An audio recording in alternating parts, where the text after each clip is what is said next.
சில சமயங்கள் நாம் இருக்க வேண்டிய இடத்துல இல்லாம வேற இடத்துல இருந்தோம்னா நமக்கு எப்போதுமே அழிவினுடைய செயல்கள் வேகமா இருக்கும். உங்களுக்கு டெய்லி சாப்பாடு கிடைக்குது, தேவை சந்திக்கப்படுது, நல்லா போகுது, நம்ம என்ன நினைச்சக்கூடாது, ஓ கரெக்டாக எடுத்துருக்கோமோ, கத்த இங்கதான் நாட்டிட்டாலும் நம்மள அப்படின்னு நினைச்சீங்கன்னா கிடையாது.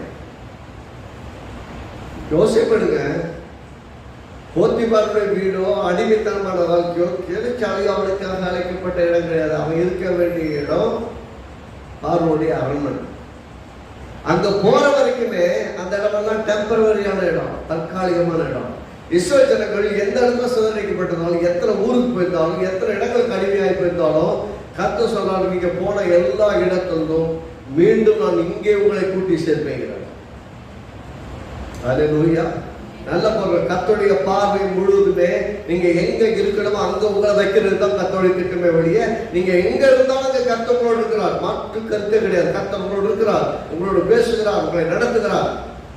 உங்களுக்கு எல்லாமே சொபிசிக்கேட்டா இருக்கும். நான் எளிமையா கேட்க, நீங்க இருக்கிற இடம் கர்த்தர் உங்களை வைத்திருக்கிற இடமா? நீங்க வாழ்கிற இடம் கர்த்தர் வைத்து வாழ சொல்ற இடமா? எப்படிங்க நான் தெரிஞ்சுக்கிறது? எல்லாமே இருக்கும், ஆனா ஒண்ணுமே கரெக்டா போவாது. நீங்க முட்டுவீங்க, மடங்குவீங்க, என்னென்னமா பண்ணுவீங்க, என்னென்னமா பண்ணி பார்ப்பீங்க, பெருசா சக்சஸ்ஃபுல்லா இருக்காது. நீங்க அங்கதான் இருக்க கர்த்தர் வச்சிருக்கிறாரா? சில நம்ம தெரிஞ்சிருப்பு இருக்கும். சில கர்த்தர் சரி போ, என்ஜாய் பண்ணிப்போம் அப்படின்னு எல்லாமே கம்ஃபர்டபுளா இருந்த உடனே அதை வாழை பழகிட்டு வாழை பிடிச்சு போயிருக்கு. இளையகுமார் பணத்தை வாங்குறான், போறான், நல்லா செலவழிக்கிற ஒரு இடத்துல தங்கிட்டான்.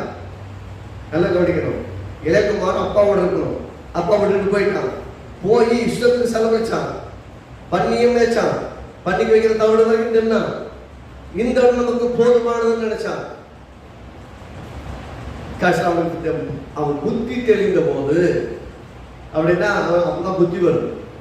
புத்தி வந்ததுக்கு அப்புறம் யோசிக்கிறான், நான் இருக்க வேண்டிய இடத்துல இல்லை, எங்க அப்பா விடாச்சேன். அப்படியே நான் இருக்க வேண்டிய இடத்துல இல்லாம நான் எங்கேயோ வந்து உட்கார்ந்து இருக்கேன், இது எனக்காக நியமிக்கப்பட்ட இடம் இல்லையே, நான் இந்த இடத்துல இருக்கக்கூடாதுன்னு அவனுக்கு எப்ப தோணுச்சோ அப்போது எழுந்து தன் தகப்பன் வீட்டுக்கு போனான். அங்க போனதுக்கு அப்புறம் தான் அவனுடைய மகிமை ரெஸ்டோர் ஆச்சு. அல்லேலூயா. நம்ம எங்க இருக்கணுமோ அங்க இருந்தாதான் நமக்கு மேன்மை, நமக்கு அங்க பெருமை.